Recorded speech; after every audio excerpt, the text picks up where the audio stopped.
முன்னொரு காலத்தில் தனராஜன் என்கிற கொடுங்கோல் மன்னன் இருந்தான். தன் நாட்டில் சர்வாதிகார ஆட்சி நடத்தி வந்தான்.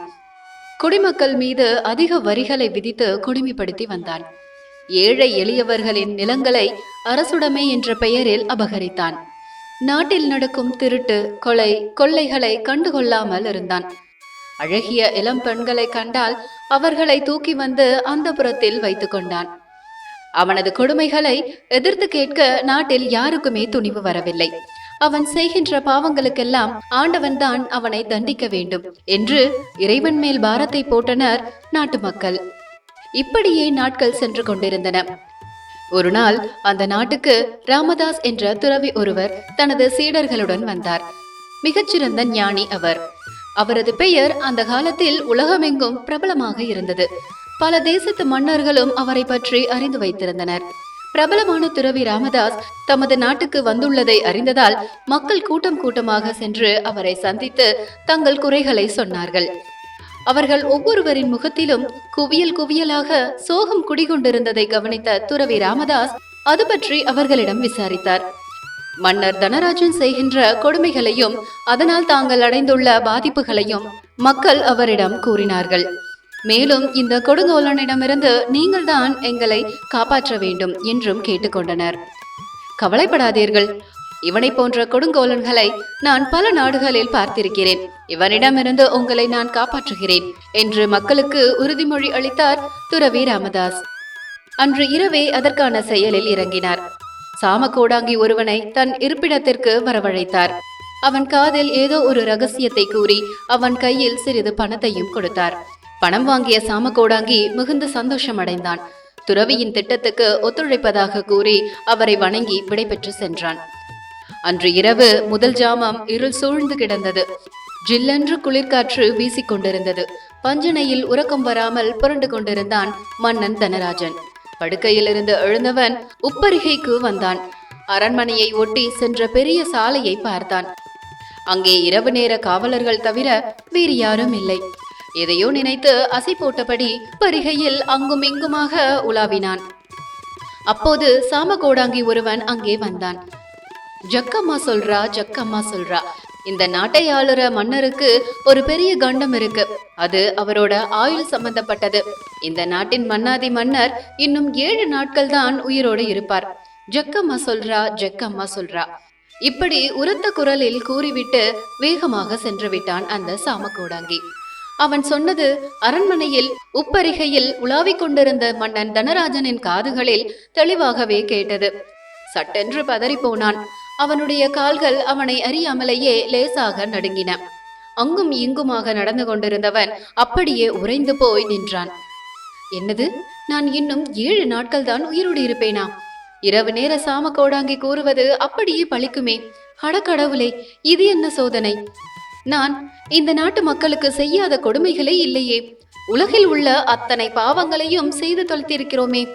புண்ணியம் என்று பார்த்தால் ஒன்று கூட செய்யவில்லையே என்று பரிதவித்தான். இவ்வளவு பாவங்கள் செய்த எனக்கு சொர்க்கம் கிடைக்காதே, நரகத்திற்கு அல்லவா போக வேண்டும்? இப்படியும் யோசித்தான். நரகத்திற்கு போனால் எண்ணெய் சட்டியில் போட்டு வறுப்பார்களே, அதை நான் எப்படி தாங்குவேன் என்றும் எண்ணி கலங்கினான். நேராக பூஜை அறைக்கு போனான். கடவுள் முன் கண்ணீர் விட்டு கதறினான். கடவுளே, என்னை மன்னித்து விடுங்கள். இதுநாள் வரையில் எல்லா பாவங்களையும் செய்துவிட்டேன். மரணம் என்கிற ஒன்று விரைவில் வரப்போகிறது என்று என் காதுகளில் கேட்ட பிறகுதான் செய்த தவறுகளை எல்லாம் உணர்கிறேன். என்னை எப்படியாவது காப்பாற்றுங்கள் கடவுளே. இனி நான் நல்லது மட்டுமே செய்கிறேன். சுகபோக வாழ்க்கையையும் துறந்து விடுகிறேன். இப்படி கடவுளிடம் பேசிய மன்னன் தனராஜன் மறுநாள் ஆளே மாறிப்போனான். ஒரு துறவி போல எளிய ஆடையை அணிந்து கொண்டான். கழுத்தில் எந்த விதமான ஆபரணங்களும் இல்லை. முகத்தில் ஒருவித சோகம் அப்பிக்கொண்டிருந்தது. மன்னனின் இந்த திடீர் கோலத்தை கண்ட மகாராணி மாதவி பதறி போனாள். உங்களுக்கு என்ன ஆயிற்று? ஒரே இரவில் இப்படி ஆளே மாறி போய்விட்டீர்களே. எனக்கு பயமாக இருக்கிறது. என்ன நடந்தது? உண்மையை சொல்லுங்கள். மன்னன் முன்பாக பதறினாள் மகாராணி மாதவி. மன்னன் தனராஜனும் நேற்று இரவு சாமகோடாங்கி தெருவில் சொல்லிவிட்டு போன விஷயத்தை சொன்னான். அதை கேட்ட மகாராணி இன்னும் கலங்கினாள். கழுத்தில் தொங்கிய பெரிய தாலி கயிற்றை கண்ணில் ஒற்றிக்கொண்டு அழுதாள். அவளை அமைதிப்படுத்தினான் தனராஜன். மாதவி, இனி நீ வருந்தி எதுவும் ஆக போவதில்லை. என்னை மரணம் துரத்தி கொண்டு வருகிறது. நான் இதுவரை செய்த பாவங்களுக்கு கடவுளிடம் மன்னிப்பு கேட்டுக்கொண்டிருக்கிறேன். நான் இப்படி அற்ப ஆயுளில் போய் சேர வேண்டும் என்று தலைவிதி இருந்தால் நானும் நீயும் என்னதான் செய்ய முடியும்? ஒருவித விரக்தி மனநிலையில் இருந்து பேசினான் மன்னன் தனராஜன். கவலைப்படாதீர்கள். நேற்று ஒரு விஷயத்தை நான் தோழிகள் வாயிலாக கேள்விப்பட்டேன். நம் ஊருக்கு ராமதாஸ் என்கிற புகழ்பெற்ற துறவி ஒருவர் வந்திருக்கிறாராம். அவர் நமக்காக தான் இங்கே வந்திருக்கிறார் என்பது போல எனக்கு இப்போது தோன்றுகிறது. அந்த துறவியை பார்க்க இப்போதே செல்லுங்கள். நம் பிரச்சனைக்கு அவர் வழிகாட்டுவார். மகாராணி மாதவி இப்படி பேசியது மன்னன் தனராஜனுக்கு சற்று ஆறுதலாக இருந்தது. அடுத்த 1 மணி நேரத்தில் துறவி ராமதாஸை சந்திக்க புறப்பட்டான் தனராஜன். துறவியின் எளிய குடிலில் அவரை பணிந்து வணங்கி நின்றான். முந்தைய நாள் நள்ளிரவில் சாம கோடாங்கி ஒருவன் சொன்ன விஷயத்தை துறவியிடம் சொல்லி, அது உண்மையா? ஒருவேளை அது நடந்து விடுமா? அப்படி ஒரு நிகழ்வு நடக்காமல் இருக்க ஏதாவது பரிகாரம் இருக்கிறதா என்று கேட்டான். துறவி ராமதாஸ் அமைதியாகவே இருந்தார். கண்களை மூடி சில நொடிகள் தியானம் செய்தார். பிறகு பேசினார். மன்னா, நீ சொன்னது உண்மைதான். உனக்கு இன்னும் 1 வாரத்தில் மரணம் சம்பவிக்க போகிறது. நீ இன்னும் 1 வார காலம் மட்டுமே இந்த பூமியில் வாழப்போகிறாய். 8வது நாளே இறந்து விடுவாய். துறவி ராமதாஸ் இப்படி சொன்னதும் தான் தாமதம். பட்டென்று அவர் காலில் விழுந்து விட்டான் தனராஜன். முதல் முறையாக கண்ணீர் விட்டு கதறினான். மன்னா, ஒருவருடைய தலைவிதியை யாராலும் மாற்றி எழுத முடியாது. நடந்ததும் நடந்து கொண்டிருப்பதும் நடக்கப் போவதும் இறைவனால் ஏற்கனவே தீர்மானிக்கப்பட்டவைதான். இதில் நான் உனக்கு சொல்ல எதுவும் இல்லை. இதற்கு மேல் துறவி ராமதாஸ் எதுவும் பேசவில்லை. கனத்த மௌனத்தோடு அரண்மனைக்கு போய் சேர்ந்தான் தனராஜன். மகாராணியிடம் துறவி சொன்னதை கூறினான். அதை கேட்டு அவளால் கதறி அழ மட்டுமே முடிந்தது. அடுத்த 7 நாட்கள் அரண்மனை முழுவதும் ஒருவித சோகம் நிறைந்திருந்தது. வழக்கமாக இருக்கும் கொண்டாட்டங்கள் இல்லை. இந்த 7 நாட்களில் ஒரு பாவத்தை கூட அவன் செய்யவில்லை. 7 நாட்களும் பூஜை அறையிலேயே மூழ்கி கிடந்தான். மரணம் எப்படி வரும், எந்த வடிவில் வரும் என்றே சிந்தித்துக் கொண்டிருந்தான். வழக்கமாக அவன் முகத்தில் காணப்படும் கம்பீரம், வீரமெல்லாம் தற்காலிகமாக காணாமல் போயிருந்தன. மன்னனுக்கு மரணம் வரும் என்று சாமக்கோடாங்கி சொன்ன 8வது நாள் வந்தது. அரண்மனையில் ஒரு ஓரமாக தரையில் சோகத்தோடு அமர்ந்திருந்தான் மன்னன் தனராஜன். கடந்த 7 நாட்களாக அவன் அழுது அழுது அவன் முகமே உப்பி போயிருந்தது. பார்ப்பதற்கு அவன் மன்னன் போலவே இல்லை.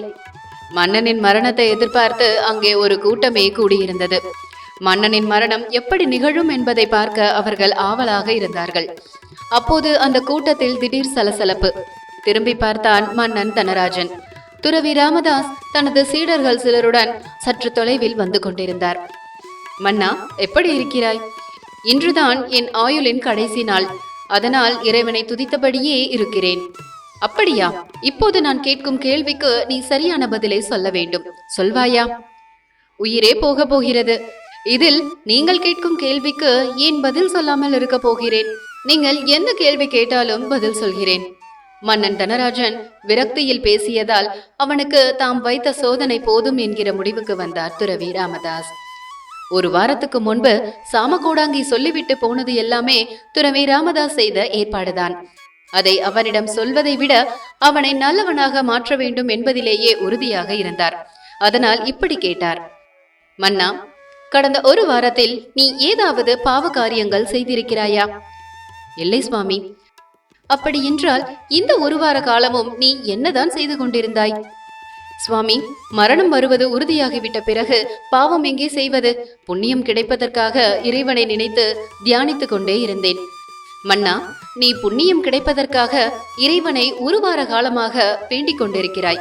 நானும் உனக்காக தான் அந்த இறைவனிடம் பிரார்த்தனை செய்து கொண்டிருந்தேன். என்ன சொல்கிறீர்கள் சுவாமி? நீங்கள் எனக்காக பிரார்த்தனை எல்லாம் செய்தீர்களா?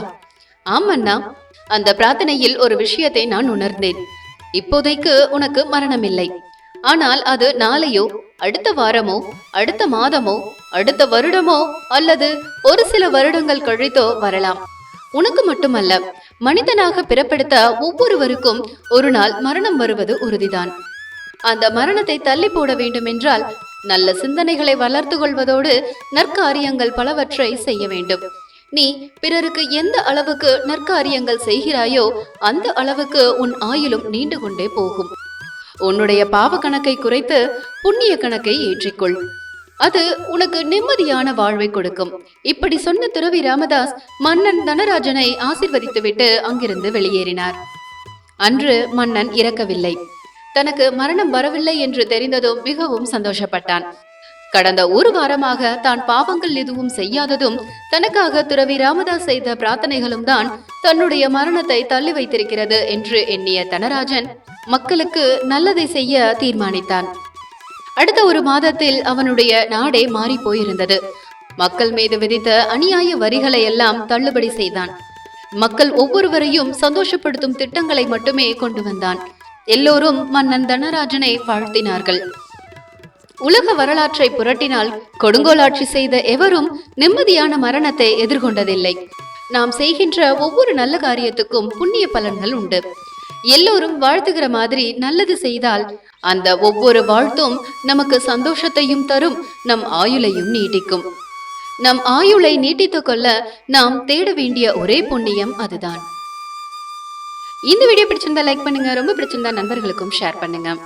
இது போன்ற ஆன்மீக கதைகளை கேட்க நம்ம ஆன்மீகம் ஆனந்தம் சேனலை சப்ஸ்கிரைப் பண்ணிட்டு கூடவே பெல் நோட்டிபிகேஷன் பட்டனையும் ஆன் பண்ணிக்கோங்க.